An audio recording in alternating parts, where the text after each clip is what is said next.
Ngungu reprise. FARDC et Wazalendo avancent, Saké sous pression. Bonjour et bienvenue aux auditeurs d'Africa Flashes. Aujourd'hui, nous vous apportons une édition spéciale et urgente depuis le terrain sur la reprise de la cité de Ngungu par les patriotes Wazalendo et les unités FARDC et les mouvements massifs de population qui s'ensuivent.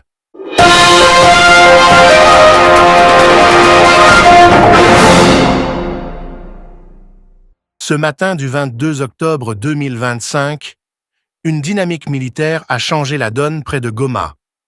Ngungu est passé sous contrôle des forces pro-gouvernementales, des frappes ciblées ont affaibli des positions ennemies et des vagues de civils fuient vers Saké et Goma.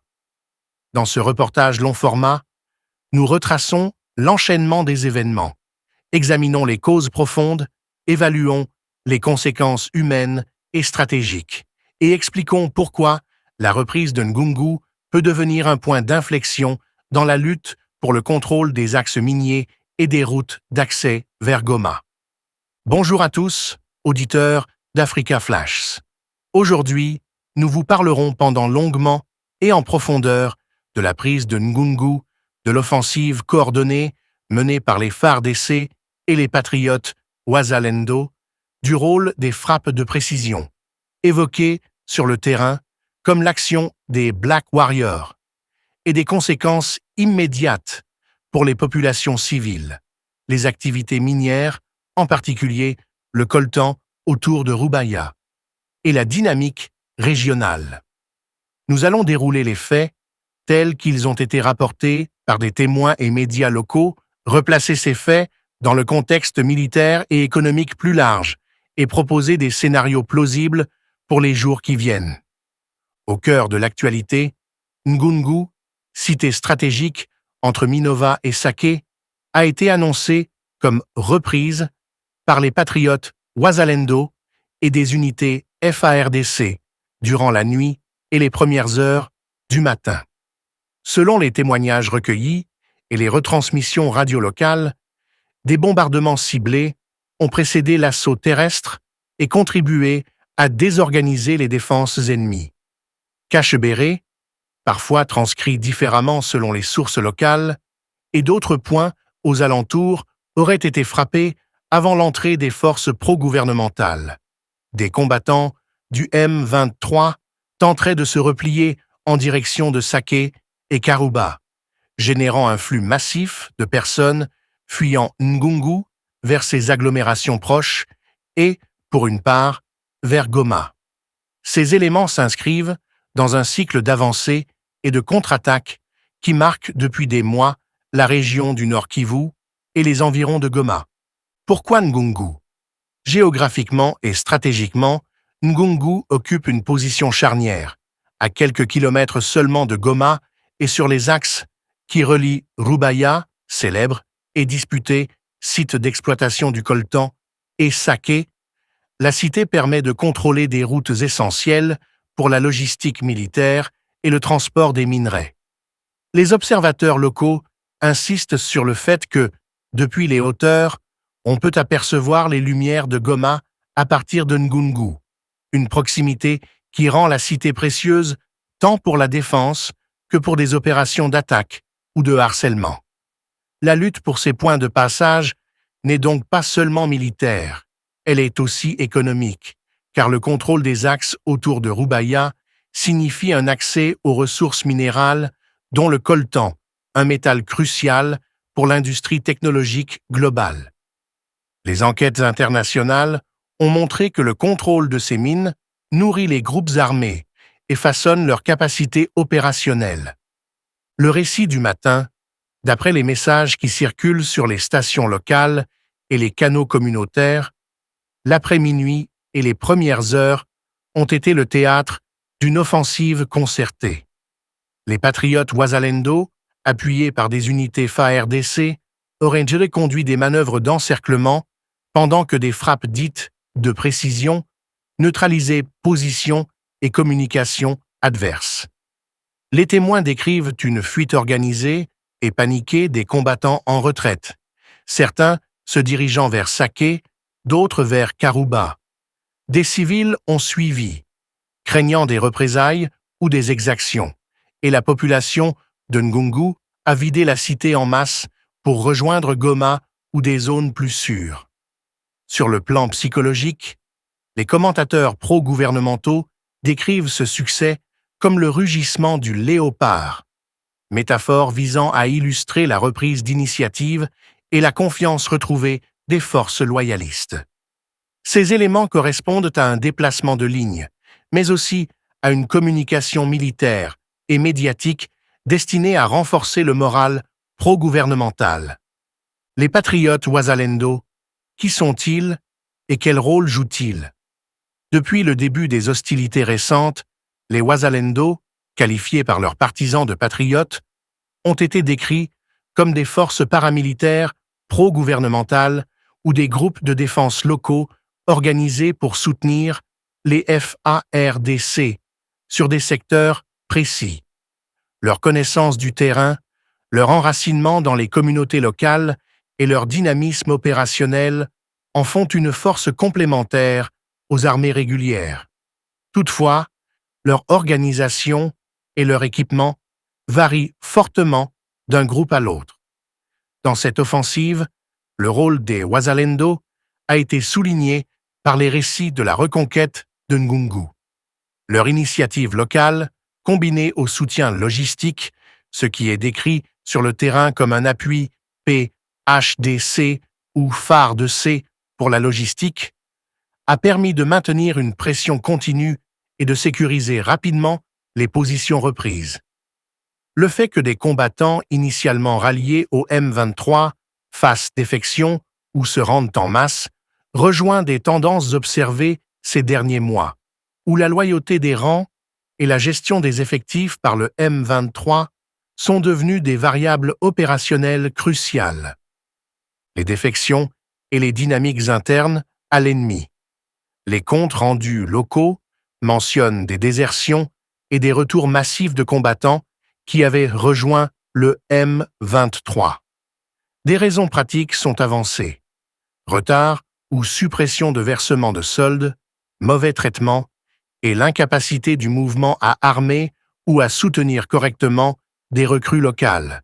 Situations qui ont conduit certains officiers et soldats à revenir vers les rangs pro-gouvernementaux ou à déposer les armes. L'exemple évoqué sur le terrain du colonel qui découvre qu'il ne touche plus de salaire et décide de rentrer illustre cette logique. La viabilité d'un mouvement armé dépend aussi de sa capacité à maintenir la discipline et la satisfaction matérielle de ses troupes. Ce phénomène de rendu et de défection peut avoir un effet multiplicateur. Quand des groupes de plusieurs dizaines ou centaines d'hommes se rendent, cela affaiblit non seulement la masse combattante, mais aussi la crédibilité politique du mouvement adverse dans la région. Conséquences humanitaires immédiates. La reprise de Ngungu s'accompagne d'un déplacement massif de population. Des familles, des femmes et des enfants fuient à pied ou dans des véhicules vers Sake, Karuba et surtout Goma, consommant déjà des capacités d'accueil limitées dans ces villes. Les témoins parlent d'une panique généralisée et d'une fragilité des infrastructures locales face à l'afflux soudain. Dans ce contexte, la coupure éventuelle du courant à Goma, évoquée par certains commentateurs locaux, ferait courir des risques supplémentaires, manque d'éclairage, perturbation des communications, difficultés pour les soins d'urgence. Les besoins humanitaires, abris, nourriture, protection, soins, sacrent en même temps que le flux de civils se propage le long des axes routiers. De précédentes vagues de déplacements dans la région ont souligné l'importance d'une coordination rapide des ONG et des agences d'aide pour limiter la mortalité et la souffrance. La question des mines et de l'économie. Rubaya et le coltan sont cités explicitement dans les récits locaux comme un facteur clé. Les carrières et ateliers autour de Rubaya ont été, depuis des années, un enjeu économique majeur, non seulement parce qu'ils alimentent des chaînes d'approvisionnement mondiales, mais aussi parce que le contrôle de ces ressources finance des groupes armés et alimente la persistance du conflit. Des investigations internationales ont documenté comment la capture et la revente de minerais, comme le coltan, peuvent financer des opérations militaires et enrichir des réseaux transnationaux. La reprise de positions proches de ces axes miniers pourrait donc avoir deux effets: priver l'adversaire d'une source de revenus, mais aussi exposer des sites miniers à pillage, à des changements brutaux de patronage local et à des problématiques de sécurité pour les travailleurs et les populations locales. Pour stabiliser la zone, il faudra non seulement des avancées militaires, mais aussi des mesures de gouvernance locale et de contrôle transparent des produits miniers. La manœuvre médiatique, sur le front de l'information, les récits pro-gouvernementaux soulignent la victoire, appellent à la joie et à la fierté nationale. Le léopard rugit, disent plusieurs messages, tandis que d'autres voix mettent en garde contre des exagérations destinées à mobiliser les opinions. Dans les guerres contemporaines, la communication joue un rôle majeur. Annoncer une reprise, montrer des images de contrôle territorial, diffuser des témoignages de civils soulagés, tout cela agit sur la perception du conflit, sur le moral des troupes et sur le soutien domestique et international. À l'inverse, l'adversaire peut exploiter des récits de répression, d'exaction ou de représailles pour garder le soutien de certaines bases sociales. Comprendre la dialectique entre faits militaires et instruments de communication est essentiel pour évaluer la portée réelle d'une reprise territoriale. Scénarios opérationnels à court terme.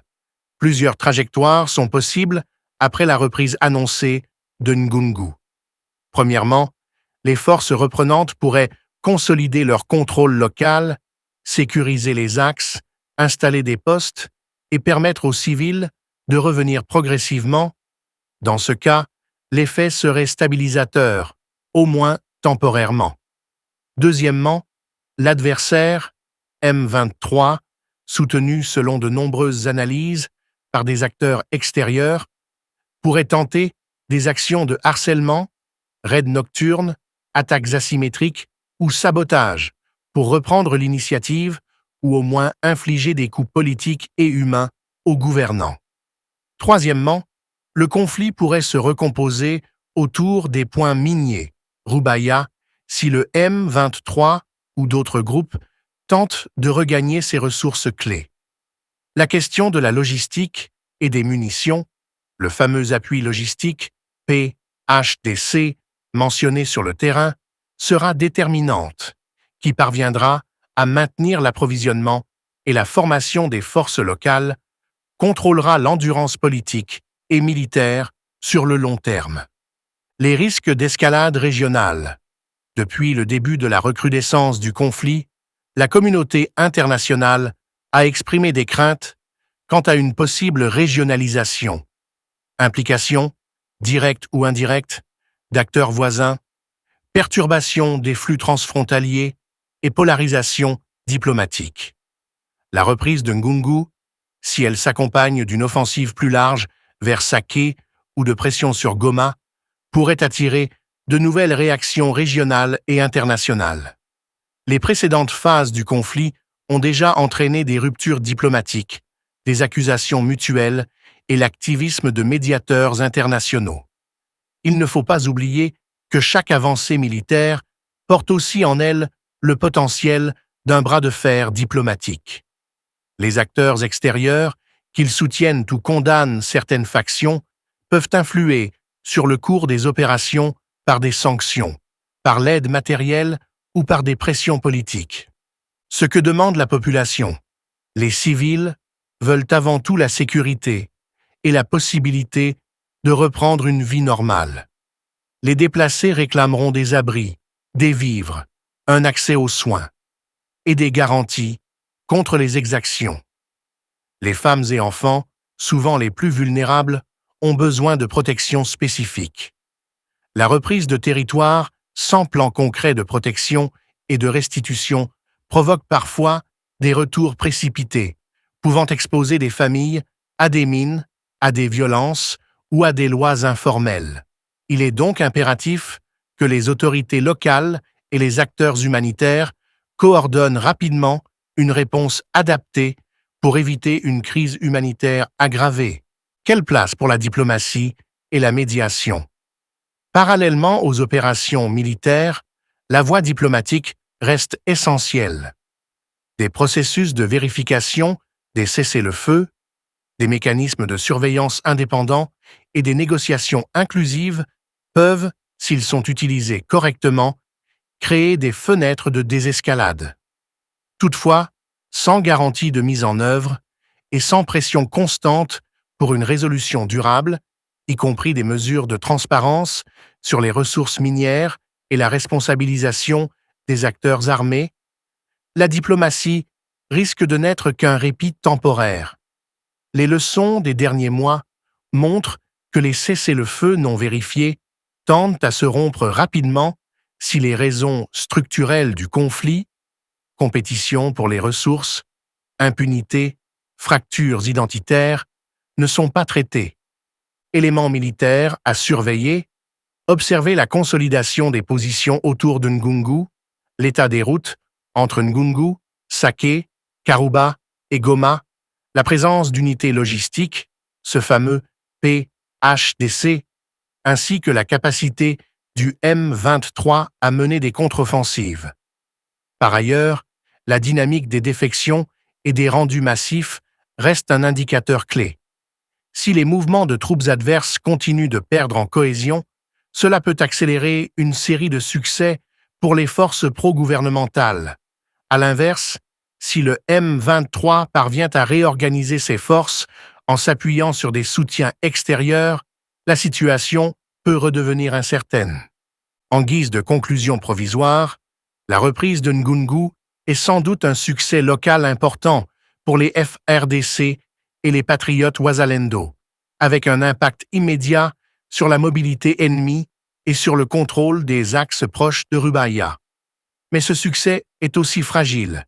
Il exige consolidation, protection des civils, contrôle des ressources minières et efforts diplomatiques pour traduire un gain tactique en avantage stratégique durable. Les prochains jours seront déterminants pour savoir si cette avancée constitue un véritable tournant ou simplement une étape dans une série d'oscillations territoriales qui caractérisent ce conflit. Nous continuerons de suivre l'évolution sur le terrain et vous tiendrons informés des développements. Restez avec Africa Flashes pour des mises à jour, des analyses et des reportages approfondis. Notre priorité reste la sécurité des populations et l'éclairage factuel sur une situation qui évolue rapidement. Avec foi et détermination, nous rapportons les événements pour aider nos compatriotes et la communauté internationale à comprendre ce qui se passe dans l'Est de la République démocratique du Congo. Avec Dieu, nous vaincrons.